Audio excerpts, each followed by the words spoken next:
şeydir. Qala zad yox idi, çəpər. Çəpər şeydir, çoldan.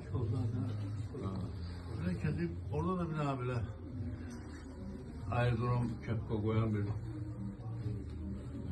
bir nefer olub zil şoförü.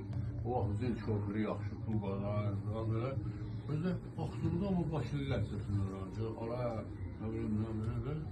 Birdən Səməndərə baxıb dedim ki, ala, bizim məhəlləyə niyə çox baxdın? Səməndər də deyib ki, ay o, mən baxmıram, ben küçüyə gedirəm. Deyib ki, ay yox, sən bura bax, ala, biz sənə adamı nə eləyərlər və Səməndər buna bir dənə qoyur. Bunun başı gedib kola. Şimdi bu da Aksu'da at çıxardı çünkü bu adam bıçaqlayan deyil. Səməndər baxır ki, bu koldan çıxacaq.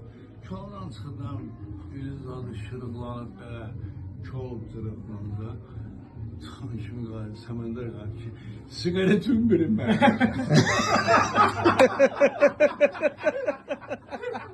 Dilxoşluq. Deyirəm ki, mənim Qaysərlə düşmənçiliyim yoxdur.